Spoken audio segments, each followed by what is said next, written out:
ఈ మధ్య మైథలాజికల్ సినిమాలు ఎక్కువైపోయాయి. మన ఇతిహాసాలను నేటితరం ప్రేక్షకులకు చెప్పాలి అని గట్టిగానే ఫిక్స్ అయిపోయారు దర్శకులు. ఈ క్రమంలోనే అందరికీ కనిపిస్తున్న సూపర్ హీరో హనుమంతుడు. ఇప్పటికే ప్రశాంత్ వర్మ హనుమాన్ అంటూ దిక్కులు పెక్కలిల్లేలా విజయం అందుకున్నాడు. దాంతో అందరూ హనుమాన్ వైపు అడుగులు వేస్తున్నారు. ఈ క్రమంలోనే తాజాగా చందు మొండేటి దర్శకత్వంలో సితారా ఎంటర్టైన్మెంట్స్ వాయుపుత్ర చిత్రం ప్రకటించింది. కార్తికేయ 2 సినిమాలో కృష్ణుడి గురించి చెప్పిన చందు ఇప్పుడు వాయుపుత్రలో హనుమంతుడి గురించి చెప్పబోతున్నాడు. 2026 దసరాకు ప్రేక్షకులను భక్తి పారవశ్యంలో ముంచెత్తడానికి వస్తున్న 3D యానిమేషన్ చిత్రం రాబోతోంది. మన చరిత్ర ఇతిహాసాలలో వాయుపుత్రుడు హనుమంతుడు ప్రత్యేక స్థానాన్ని కలిగి ఉన్నాడు. సప్త చిరంజీవులలో ఒకరైన హనుమంతుడు తన బలం, భక్తితో కాలాన్ని అధిగమించిన శాశ్వత యోధుడు. అలాంటి గొప్ప యోధుడి కథతో వాయుపుత్ర చిత్రం రూపొందుతోంది. ఇది పర్వతాలను కదిలించిన భక్తి కథ కూడా.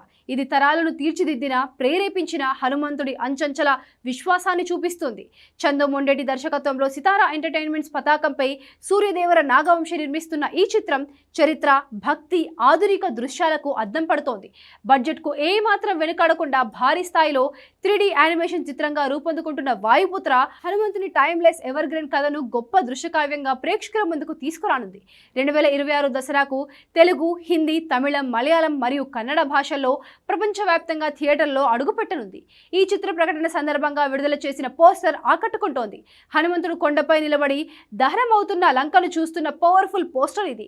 ఈ సినిమా ఎలా ఉండబోతోందో ఆ ఒక్క పోస్టర్ చూస్తే అర్థమైపోతుంది. ఇది కేవలం సినిమా కాదు, థియేటర్లను దేవాలయాలుగా మార్చే పవిత్ర దృశ్యం అంటున్నారు దర్శక నిర్మాతలు.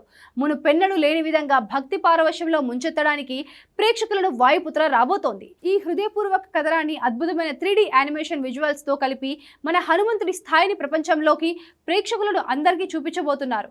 వాయుపుత్ర చిత్రానికి సంబంధించిన మరిన్ని విషయాలు త్వరలో వెల్లడి కానున్నాయి. కేవలం ఇది మాత్రమే కాదు, హనుమంతుడి మీద మరికొన్ని సినిమాలు కూడా వస్తున్నాయి. ఇప్పటికే ప్రశాంత్ వర్మ జై హనుమాన్ అనౌన్స్ చేశాడు. అలాగే మహేష్ బాబు రాజమౌళి సినిమాలో కూడా హనుమంతుడి ప్రస్తావన ఉంటుంది. దానికి తోడు ఆర్టిఫిషియల్ ఇంటెలిజెన్స్ లో ఒక హనుమంతుడి సినిమా వస్తుంది. మొత్తానికి ఇప్పుడు హనుమాన్ ఇండియన్ సినిమాను రూల్ చేస్తున్నాడు.